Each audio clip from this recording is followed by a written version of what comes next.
and welcome to the Research Works podcast, brought to you in association with Curtin University and the Healthy Strides Foundation.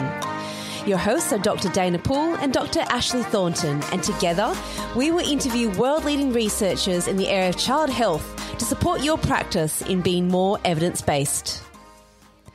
The team at the Research Works podcast acknowledges the traditional custodians of the land and waters on which we live and work.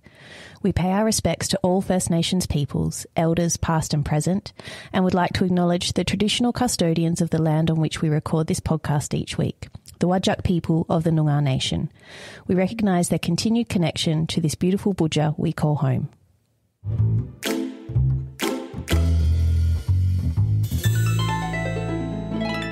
Well, hello everyone. Thank you so much for tuning in to another episode of the Research Works podcast. My name is Dana Poole and I am introducing this particular podcast on my own today because unfortunately poor Ash is sick. She doesn't have COVID, thankfully, but she does believe it's probably a daycare illness, as I believe a lot of parents probably would be able to relate to.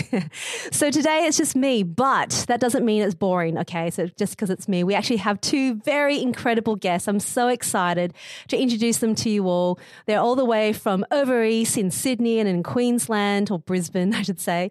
And they're here for some active strides training. So I think last week you guys would have heard that we're talking to Ellen Armstrong, and we're talking about the active strides CP study. And it's just so fabulous that we can collaborate with amazing people from around Australia. So let me introduce to you first the two very incredible people. We have Leanne Sakzewski. Welcome, Leanne. Thank you. Nice to be here in WA again. Oh, it's lovely to have you. We did give you blue skies today. I know. It's much appreciated. You're very, very welcome. And we also have Sarah Reedman as well. You might have heard from her from the previous season, but welcome back. You're in the studio today. This is amazing to be here. I love the setup and it's a great day. I love that we can be here together. It's funny. I think just being in person just feels a little bit strange, or even having people who've flown in to our state feels funny to actually see people live, which is really cool. So today I thought we'd actually talk about a range of topics. You'll know that both Leanne and Sarah have been so instrumental in so many studies that we have talked about already. They're part of big research teams. And so I thought it'd be really cool to talk about some of the research projects they're currently a part of, things that they've been doing, where the future's headed, and maybe even get into some hot topics as well, because when it comes to knowledge and, finger on the pulse, these guys are definitely part of that. So let me tell you a little bit about Leanne first. Leanne is an NHMRC Career Development Fellow with the Queensland Cerebral Palsy and Rehabilitation Research Centre, Child Health Research Centre, Faculty of Medicine at the University of Queensland. Leanne is at the international forefront of motor rehabilitation for children with cerebral palsy and is currently leading multi-site clinical trials. Leanne's research program has underpinned the development of international clinical guideline practices for functional therapy for children with cerebral palsy, as well as a large number of systematic reviews, Cochrane reviews, and even book chapters. Leanne, I think this really does speak to the breadth of all the kind of work that you do. There is a broad range for it. How do you find time to sleep when you have a CV like that? I think part of it is a big challenge. Certainly clinical research is not necessarily straightforward, but I think when you're part of a team, you can't work in a silo as a researcher to get really good outcomes and to do the kind of breadth and size of studies you need to be able to answer a question. You need a team around you. And I think I'm very fortunate in where I sit at the Queensland CP Research Centre that I am surrounded by an amazing team. And I think particularly over the last potentially 5-6 years, we've really developed a wonderful clinical trials network across Australia. And hence we're here with you. That's one of the partnerships, but also partnering with Cerebral Palsy Alliance in Sydney and now the University of Melbourne. And, of course, Curtin University as well. So it's really put us in a good place to be able to do the biggest studies to answer the questions we want to answer. Oh, I love that. That's really, really cool. And like I said before, when you look at a lot of the reviews and the studies that have been done, it's all part of this team and your name does appear in a lot of them. So it just shows that it's the team effort. So let me introduce you also now to Sarah. Now, Sarah Reedman, as I said before, you would have heard her in the season 1 of the podcast. And that was a great opportunity to talk about her participation work. But a little bit more about Sarah. She's an early career researcher and physiotherapist and holds appointments at the University of Queensland, as well as a research translation project manager at the Cerebral Palsy Alliance. Now, Sarah is recognised as an expert in physical activity interventions using a health behaviour framework for children with disability, and is an established clinical trialist, which is really impressive given someone is an early career researcher to have that much experience. Again, Sarah, my goodness, this is amazing.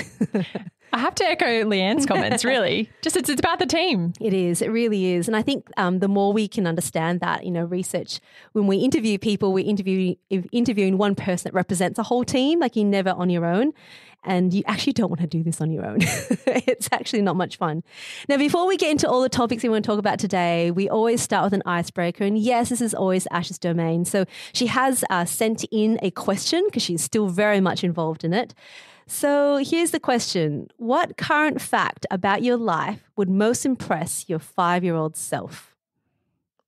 Do I have to go first? I think I'm going to go for it. Go for it. I was going to say that it's the fact that I have a PhD. I think that would have really blown my 5-year-old self's mind. But then I had a deeper think about it, and I actually think it's the fact that I've been to, I think now 10 or 11 countries. That's so true. Yeah, that's a good one. I think as a 5-year-old, you don't really understand travel, but then as you grow up and you're like, wow, that's actually amazing. Yeah, no, that's really cool. I love both of them because I think that's the thing about PhD, right? It just seems so abstract and distant, and what is that? But that is very impressive. That's a lot of countries as well. Oh yeah, but a lot of that is around research.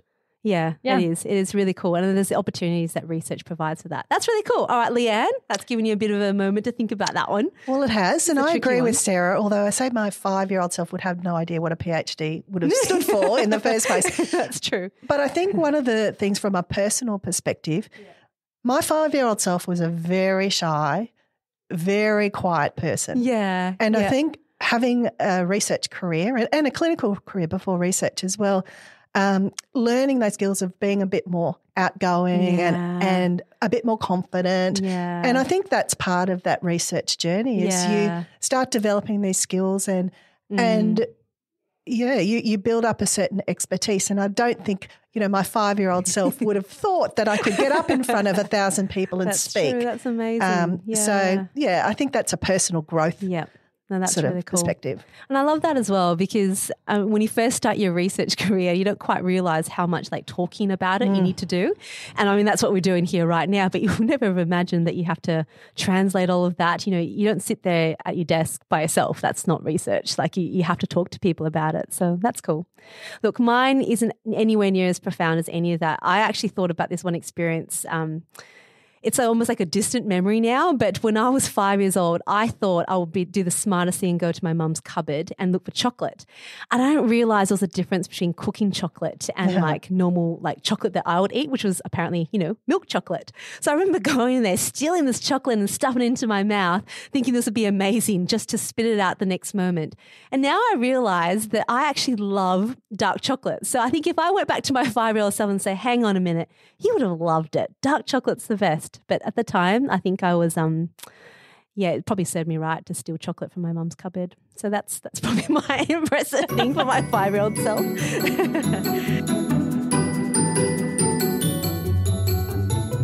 Okay, well, now that you know a little bit about it, I guess, I thought we could talk really broadly about some of the big clinical trials that are happening in Australia. So there's a lot to start from there. And I think the one that you guys are both really involved in is HABIT-ILE. And we've all heard about HABIT-ILE. It's been a trial that's sort of been running for a few years. Leanne, can you tell us a little bit about HABIT-ILE, where it started, where you're sort of up to in that journey? Yeah. So this started many years ago and I was sitting in a conference overseas, Sarah. That's cool. And one of the people who was presenting results was Yannick Blaenhoff, who is the developer of HABIT-ILE. Yeah. And I remember sitting and listening to her presentation and these huge effect sizes. And it was a very small study. I think it was an N of 20 or 22. And I thought, wow, this looks like it's got legs, but needs to be done in a bigger trial. And so I did talk to her sort of briefly at that point, and then the opportunity came up to apply for some grant money. Yep. And I asked her to collaborate, and then we had our sort of national network that we brought together. So we were very fortunate to get an NHMRC project grant to start the study. So we had sites here in Perth and Brisbane and Sydney. We have finished recruitment and we're just starting to analyse and write up the results now. So we had over 90 children who were recruited to the study, and it was a waitlist controlled trial. So it means that all the children had an opportunity to receive the intervention. So I think that's one of the, and we'll talk about probably that style of projects. That'd be so cool. But it's really important because we can obviously analyse the randomised controlled trial, but then we also have this bigger cohort of children who've all got pre-post data of the intervention, so it can really look at trying to unpack who's responded and how they've responded. With respect to the various outcomes that we've collected. And I think when it comes to like an intensive therapy, this is the one that comes to mind, isn't it? Because the dosage is a high dosage. Can you talk us through a little bit about, I just want to go back a bit in terms of, I mean, what you covered there was amazing, but there's so many steps along the way of things you would have had to have done. So first of all, it was actually going up to talk to her and say, hey, can we look at this further? That's one thing. But the next part was even applying for a grant. Look, before I came into the research world, I had no idea about grants and what it took to actually write them. And Sarah, I know you've got a lot of experience in this as well now, and I've benefited from learning from both of you guys about this. But just talk us through what an NHMRC grant is and maybe even the process of that. So there are various different schemes within the NHMRC funding. Obviously, project grants, they don't exist so much. They don't have that name anymore. They've kind of morphed on to clinical trials and cohort studies now. But back when I applied for that, I can't underestimate how much time it takes to put a really good grant application in. It takes months. And it takes months of, again, it's a coordinated team approach. To get something that's competitive up off the ground. And so I think if I think about some of the key features of successful grants that we've all had, one, they're multidisciplinary. So I think of, the wonderful team that we've got surrounding us. We have physios, we have OTs, we have biostatisticians, we have health economists, we have scientists from CSIRO. We'll have specialists in physical activity. So we have a broad range of team members and expertise in order to be able to effectively carry out the research. So that's one point. The other point is we've always had really good pilot data. So we've already done a lot of preparatory work, often years of work to get to the point where, again, we're going to be more competitive because we've shown some preliminary efficacy and feasibility and acceptability for a particular intervention. So it takes a long time to get it to be at a competitive state. And I guess the write-up time, I've experienced that as well. It's a long process. It's a lot of thinking. It's a lot of building. But there's a lot to consider in terms of that time that's been spent and then being successful in the grant. Like do we have an idea what the success rates for NHMRC grants are? Because I think that just describes how competitive they are. Do you guys know the stats on that? I'd say less than 10%. I think it depends on the grant scheme. It's I think some are higher. And then some would be, under 10%. So the last round where I was successful, which was a clinical trials and cohort study, it was a 7% success rate. Jeepers. So it's tough. It is really tough. So you put in all this time to get the grant before you've even actually been able to do the study. But leading into the grant, you've done years of preparation, and probably with that you had smaller grants to actually apply for to do that as well. Sarah, what's your experience with that in terms of, because I know you've been part of that process as well, haven't you? Like from building up from pilot data to actually, I know you've been heavily involved in HABIT-ILE as well. Yeah, absolutely. I think it's great having the opportunity to go and try to get smaller buckets of money. They might be through, philanthropic organizations, or they could be even universities often offer seed funding. And that really gives you the opportunity to try something, see if it's feasible, as Leanne was talking about, try and get some preliminary data on whether it works or not and whether it's worth it to go through that process, because you, as Leanne was talking about, it's a huge investment of your time to do grant writing. And so you really want to only put in that investment of time if you think that you're going to be able to get the result. Yeah. And you do have to believe in yourself if you're going to put in all that time. I mean, I know you've been very successful, but, you know, how do you deal with those moments of disappointment? Because, I mean, that's part of the process as well, right? If there's a small % chance, then what do you do with that? I think there's always an opportunity to reflect on what you've done and how can you make it better, and what is the next scheme that you might be able to look at this grant and repurpose it for another scheme. And what...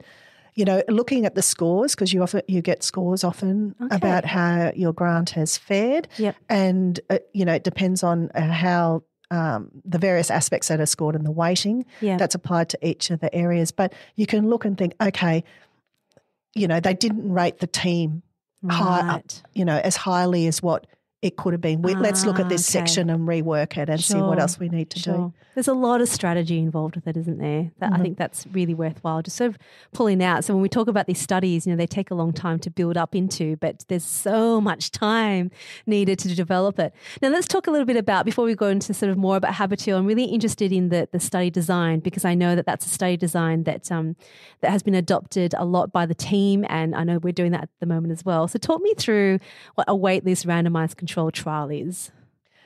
So with most of our studies, we will have a user waitlist control trial. So that would mean, for example, with HABIT-ILE, children will come in, they'll do a baseline assessment, they'll get randomised. They'll either go into the intervention straight away, or they'll go onto a waitlist, which means that they'll have the same assessment time points over a 6-month period, and then they'll be offered the intervention after that 6-month assessment point. So it means that all the children get the intervention. It's either straight away or after a 6-month waitlist period usually. And one of the benefits of that, one is that I think you're more likely to keep participants in the study if they know they're going to get the assessment. And as I said too, it allows you an opportunity for some other sort of what we would call as post hoc evaluation, where we can pool all the children who receive the intervention and look at pre-post results. And I guess, you know, it's not an easy thing to do an RCT. Like, you know, it takes a lot of effort. And why is the RCT still something that we value in terms of our research? Like, why would we look at an RCT versus a single group where you could easily recruit, you know, one group of children and have a look at them pre-post? Like, talk me through that thinking process. Yeah, I think it comes down to those really important basic scientific principles that we, you know, as health professionals and health practitioners, we should all know. And that's one of those major ones is bias. The RCT design was developed specifically to combat different types of bias.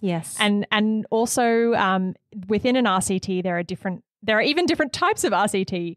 For example, there's whether or not you have masking. And so that's what groups of people don't know about the status of the intervention. So whether someone is in the intervention group or they're in what's called the control group. That's a way to eliminate a type of bias that's associated with knowing. So if you know that someone's getting a treatment, then it can, you know, that can actually inflate the effectiveness of the treatment or the perceived effectiveness of the treatment. So that's really important. And also just the ability in an RCT of controlling. So having the comparison between the intervention and something else, so that you can anchor the effectiveness to another group and be able to really tell, has this intervention improved, improved something, or is it equivalent or not? Yeah, they're fundamental questions, aren't they? If we're going to decide what sort of intervention is going to be the best use of time. And I imagine in a study like HABIT-ILE, I know we've got other studies that we can talk about as well, you know, children, I mean, inherently you're talking about children that are developing, they're constantly developing. And we know we talk about the first 5 years in children with cerebral palsy, you get this really steep developmental curve, but that still exists throughout the rest of childhood. I mean, I guess the RCT helps to control for that, I suppose, Leanne. Is that how you would see that too? Yeah, so all the children, irrespective of what group they're allocated to, obviously you would hope that there's an impact of the intervention, but that's, as you say, overlaying development. Yeah. But when you've got a randomized controlled trial, it means you're measuring the two groups, one who gets the intervention and one who, is usually continuing on with whatever usual care is. Yep. So in some respects, you're controlling that development because they're both on that trajectory. Yeah, right. One is receiving something else compared to the other. Yep. Talk to me about the something else, the care as usuals we talk about there for an RCT. I think we had Anna Tavalde on a few weeks ago, and she was talking about the early Bobath studies where they did control, children just received nothing. So they had an intervention versus nothing. You don't really have that these days. So what does care as usual look like, and how do we control for that? How does the study design help with that? Care as usual is, I think, highly variable depending on where you live and the age of your child and what your NDIS package might look like as well. I think the only thing we can do, we certainly can't dictate ethically what people choose to have or don't have. Sure. All we can do is record what they've got and look at how, and when we're looking at the results, looking at how that might have potentially influenced results. But I think, when we started writing these grants, we talked about usual care as being, maybe once a week for blocks of therapy. But I think things have changed quite rapidly in the last little while now with the NDIS. And so I think a lot of kids are able to access more intensive blocks of therapy. But again, it is highly variable. Yeah. And I guess that's going to influence how maybe study designs and what things we might need to record along the way, because it is changing. I feel like it's changed very quickly in the space in the last few years. So that was really cool to actually be able to talk about, RCT and what that sort of looks like. Tell us a little bit more about HABIT-ILE, sort of, where is it up to and where should we see results, and what are your thoughts on it as an intervention for kids with cerebral palsy? Who wants to take this one? Oh, it's up to me. Well, Sarah. Yeah, as Leanne talked about, we are in the midst of analysing the results, so we can't talk too much about it. Can't spill the beans too early. Yeah. But I think it's been a really interesting process to be part of HABIT-ILE and understand even things about the feasibility of an intensive intervention such as HABIT-ILE. Yeah. We had 6.5 hours a day of therapy for 10 business days, so Monday to Friday for 2 weeks. Yep. And I think previous to doing that, I might not have believed that was possible. I would think, as a clinician, doing kind of really standard distributed model of therapy, right? Like 1 hour a week for 10 weeks. Yeah. I was a bit skeptical in the beginning, and so I think it was just really interesting to go through that process and to see, no, this is actually, we can do this, and appreciate the, when you follow a therapy design that actually adheres to principles of neuroplasticity, particularly around intensity, specificity, the number of repetitions that you can achieve. You really see that reflected in the results. I found that the most interesting. That's really cool. And I think that's what research is meant to do. I mean, you're meant to push boundaries. You're meant to think things differently. And that's why you have a team as well, so you don't get stuck in your own ways. You have people that pull you along, and that's okay. Like, I think having those discussions are okay. And it's part of the process of developing something new. So you've talked a little bit there as well. I think I want to go down that path and actually really explore those principles of neuroplasticity. We've spoken about them before in the past. I feel like we're quite familiar with what they all are. But I still think it's worth teasing out what it looks like sometimes, because when we talk about them, when we translate it to a real world practice, what are some of the things we need to look at? Do you have any sort of main things to look for in making sure we're applying an intervention that actually uses the principles of neuroplasticity? Like, do you have any thoughts on that, Leanne? Well, I think back to when we first meet the families and start the baseline assessment. One of the things to say about HABIT-ILE, it's goal directed. So what the children are working on, it's important to them, it's salient. That's an important principle of motor learning. So children set their goals, and we look at them trying to do their goals and work out what are the limiting factors. And then really designing the therapy around that, and using a combination sometimes of part and whole task practice, but really being able to, towards the end of the intervention or, as early as we can, move on to that whole task practice. So children are practicing with repetition the activities, the goals that they're wanting to achieve. Sure. So I want to talk about that for a bit because, when we're actually practicing the task the child wants to be able to achieve, we're making sure this is in line with what it is that they want, that's the salience, right? It's actually really goal directed. Now, the part task, like how part can it be? How part can it be for it to mean anything for the child in terms of what it looks like for a whole task? Do you kind of know what I mean? Like how bitsy is a part task practice? That's actually a really good question, Dana. I'm trying to think about it. I guess I could relate it to the HABIT-ILE experience. Yeah. When we talk about part task practice, it still has to be directly related to the goal. Sure. So, for example, if the goal is something related to, let's say, using a knife and fork. Yeah. So being able to cut through a medium hard softness food like a sausage with a knife and fork. Yeah. The part task. One example of a part task might be slicing. So it's slicing back and forth with the knife, or stabbing with the fork, stabbing up and down. And you can see how those are directly linked to that whole activity. Sure. So I think, and then it comes down to the clinical reasoning process. Yeah. So when you're thinking about, for HABIT-ILE, we start with a really detailed task analysis. Sure. So we videotape the child doing their goal. So good. Yeah. And we try to, we bring a team around of expert OTs and physios, and we sit and we watch those videos, and we come up with a list of what are the goal limiting factors across all domains, if you think about the ICF framework, so body functions and structures, activity limitations, participation, environmental factors. And then from understanding what those goal limiting factors are, then we can actually design some part task practice. And often that's an iterative process. So we design a practice schedule, design part task practice, watch that happening, think about the goal limiting factors a little bit more. And then you might say, oh, we need to tweak this, or we need to actually practice a different component of the task to make this all work together harmoniously.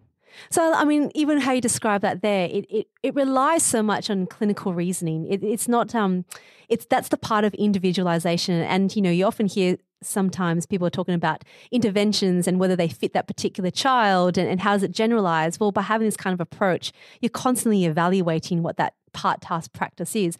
But what you said there as well means that you're not just practicing the part task of it in isolation, you are putting it together. Like it has to be meaningful and the whole task needs to be there. I think I saw someone write on it was just a social media post, I think, and said, look, we're just going to work on head and trunk extension in isolation and the child will be able to put it together themselves. What do you think about something like that? How does that fit in this whole talk about whole task and part task practice? Oh, well, it doesn't really fit with HABIT-ILE, that's for sure, and it doesn't adhere to the principles of neuroplasticity. It doesn't fit salience. I think that's probably the main one. Salience being motivation, importance, that it has meaning. Yeah. And it doesn't. The other one is transference. So transference being the ability to transfer learning from one sort of situation or task to another. Yep. And that relies on that has independence with the other principles as well. Yeah. We in HABIT-ILE, we never practice something for the sake of it. So whenever practicing plantar flexion or squats or whatever else, just for the sake of it, it has to be connected to one of those goals. You're talking about the body structure and function. So you're not practicing the body structure and function, movement in isolation. It's actually got to be related to the task. It's sort of what you're saying, isn't it? That's right, exactly. Yeah. It has that might form, there could be something small. For example, I remember one young man we were working on his ability to put socks on independently. Sure. And he had to, one of the parts of his task of putting socks on was putting his foot up onto the other knee so that he could stabilize his foot to put the sock on. And so one thing that we literally had to practice for him to be able to achieve that task was to keep his foot on the other knee for as long as possible. Yep. And, that in and of itself if you practice that not connected to a goal, it wouldn't make any sense. That's right. But for him, that activity was a critical part of that goal, and it was a goal limiting factor. So we really had to practice that. Yeah, that's really cool. I think one of the other things too is that every child was different in terms of how much part task practice versus how much whole task practice. Yep. Some of the children, their goal limiting factor was the fact that they'd never actually learnt to do the task. It wasn't the motor. It wasn't the motor side of things that was problematic. It was having a strategy to do the task and to work through that sort of guided learning to work towards a strategy that worked for that particular child in that goal. Sure. There was quite a lot of variability in terms of that, dependent on the child, of course, the goal, of course, and context. Yeah, which I think reflects real life clinical practice, isn't it? Like you are constantly evaluating all of those things in one hit. What was the GMFCS levels involved with HABIT-ILE? In HABIT-ILE, we had children in GMFCS level 2, 3, and 4. Okay, cool. So you had quite a range there already in terms of applicability. Gosh, that was such a great conversation. We talked so much here about HABIT-ILE and, it's a current research project that's happening here right now in Australia. The results are being analysed. We've got a bit of a glimpse of what this involves, but you can sort of see from our conversation that we've learned so much from this already and everything's really in line with the functional clinical guidelines. So look, we're going to pick this up again next week and we're going to explore so much more about the components of neuroplasticity, how this relates to our practice, even some hot topics about some other areas that sometimes really incorporate the use of neuroplasticity, but are they really? How do we discern one from another that isn't really based on principles of neuroplasticity? So we'll get into that more next week. So for now, we'll say goodbye. Thank you so much for joining us for part 1 of this incredible conversation with Leanne and Sarah. And remember, you can always head to the website, researchworks.net, if you want some information on this particular topic as well. But for now, next week, and we'll continue this conversation. Bye.